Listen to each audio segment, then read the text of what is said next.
Olá, seja bem-vindo a mais um vídeo nesse canal. Hoje eu trago um assunto que eu confesso que é um assunto bastante complexo de se falar. Hoje eu gostaria de estar falando sobre riquezas. A propósito, você acha que as riquezas elas podem prejudicar a vida de um cristão? É possível ser cristão, ter riqueza e não se corromper? Eu sou Nadson Pereira, bem-vindo ao canal Visão do Reino. Amplie a sua. Roda a vinheta.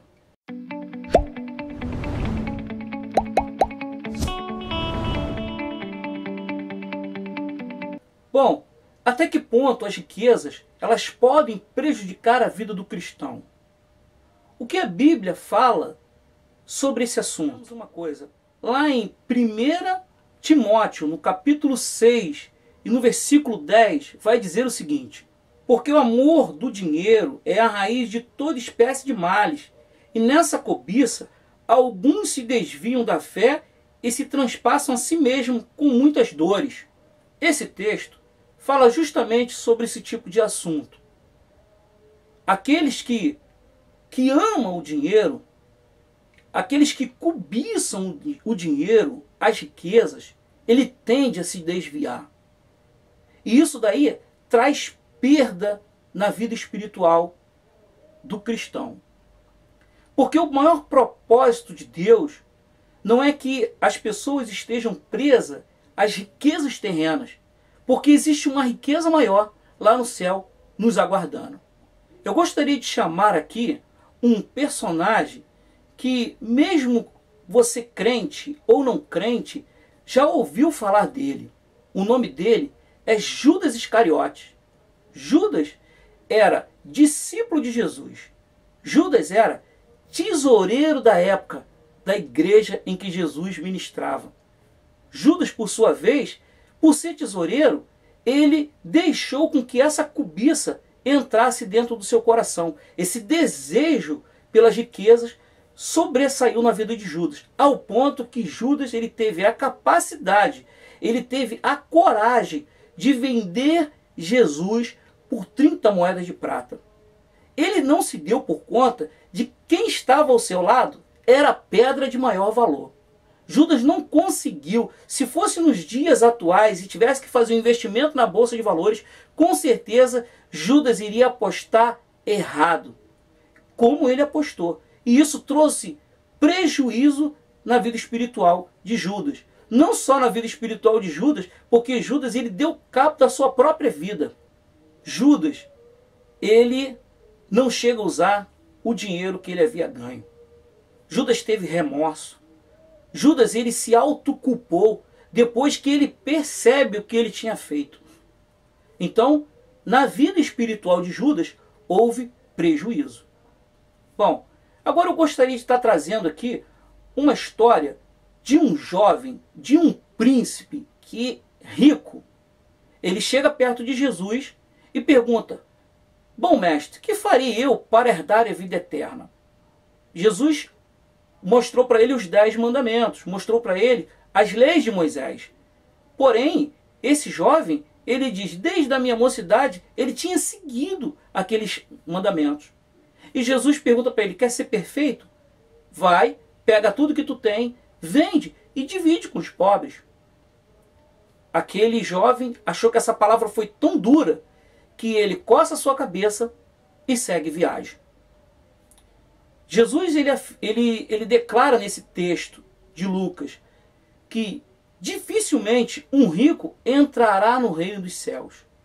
Ele não disse que é impossível e nem tampouco que ele não receberia. Ele disse que é difícil.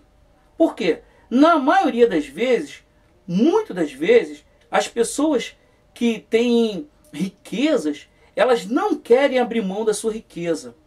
Não que o Senhor peça isso, até porque não há um sentido para isso. A grande verdade é que existem pessoas que conseguem entender isso e outras não.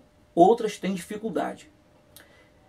E existe um outro texto, também em Lucas, porém um capítulo à frente, no capítulo 19, vai falar de um chefe publicano que, quando Jesus estava passando pela cidade, ele correu para ver. Porém, ele era de baixa estatura e não podia ver Jesus. Então o que ele fez? Subiu numa figueira brava para ver Jesus. E Jesus, quando vê Zaqueu subindo numa figueira brava, Jesus ele fala para ele: Zaqueu, desce daí, porque hoje me convém pousar na sua casa. Zaqueu imediatamente desce da árvore, vai de encontro a Jesus e leva Jesus para casa. E ali passa um tempo com Jesus e conversa com Jesus, aprendendo com Jesus, ao ponto que o próprio Zaqueu declarou para Jesus: Senhor, se eu tenho defraudado alguém, se eu tenho roubado alguém, palavras de Zaqueu, eu restituirei 4 vezes mais. Jesus foi ali para fazer com que Zaqueu fizesse tal coisa? Não. Mas ele se permitiu ser tratado por Jesus ao ponto dele mesmo entender que o coração dele estava preso nas riquezas. O que essas duas histórias nos ensinam? Nos ensina que existem pessoas que elas estão presas às riquezas e outras não. Vejamos o que diz também lá em Mateus, no capítulo 6, no versículo 19 ao versículo 21. Vai dizer o seguinte: não ajunteis tesouro na terra, mas ajuntai tesouro no céu, aonde as traças, aonde as ferrugem, elas não consomem, aonde os ladrões não minam e os ladrões não roubam. Porque onde estiver o seu tesouro, aí estará o seu coração. E o que eu entendo com isso? Que o lugar aonde que é o pivô do problema é o nosso coração. É ele que nós temos que saber equilibrar. A Bíblia vai dizer que é do coração que procede as coisas boas e as más. Então, a Bíblia também vai dizer o seguinte, que quão enganoso é o coração do homem, mais do que todas as coisas. O seu amigo pode te enganar, o seu patrão pode te enganar, o seu cônjuge pode te enganar, mas o seu coração também. Que nós possamos olhar e fazer uma autoavaliação da nossa vida. Será que estamos, de fato, presos às coisas materiais? Será que estamos, de fato, presos às riquezas desse mundo? A Bíblia vai dizer em Ageu, capítulo 2, versículo 8, minha é a prata, meu é o ouro, diz o Senhor dos Exércitos. A Bíblia vai dizer, até agora nada pediste. Pedi para que o vosso gozo se cumpra e a sua alegria seja completa. A Bíblia vai dizer também, batei, batei e abre-se-vos-á, porque aquele que bate recebe, o que busca encontra. Bom, Deus é um Deus que tem prazer em abençoar. Agora, grande realidade, para que nós possamos viver uma vida, para que nós possamos ter riqueza, para que nós possamos viver uma vida bem-sucedida, temos que viver uma vida espiritual saudável, para que nós não possamos nos desviar, que não sejamos como Judas, que se deixou ser seduzido pela riqueza. Deus ele tem para te abençoar, Deus ele quer te abençoar, mas para isso ele precisa encontrar o seu coração aonde está o seu tesouro, se nas coisas celestes ou se nas coisas terrenas, porque tudo que está nessa terra vai ficar, vai perecer, inclusive a sua carne. A Bíblia diz que do pó nós viemos e do pó nós voltaremos. Que você possa fazer uma autorreflexão da sua vida. Se não tivermos um coração forjado em Deus, se não tivermos uma vida de santidade, de busca, com certeza seremos alvo fácil para ser seduzido pela riqueza. O que eu quero passar para você com esse vídeo é que você tenha uma vida saudável espiritual. O que eu quero passar com essa mensagem é que você não se permita ser seduzido pelo seu coração. Se Deus te abençoar com uma boa casa, cuide, zele. Se Deus te abençoar com um bom carro, cuide, zele. Se Deus te abençoou com um bom emprego, cuide e zele. Mas saiba que acima de tudo isso está o Senhor.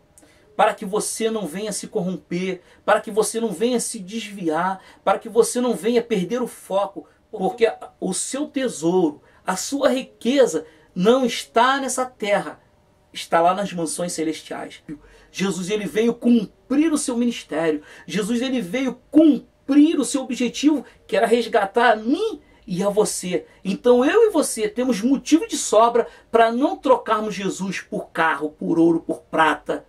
Se estamos passando por dificuldade, louvado seja o nome do Senhor. Se estamos passando por vidas abundantes, louvado seja o nome do Senhor. Mas eu e você não devemos trocar o Senhor por nada e por ninguém. Que Deus abençoe a sua vida.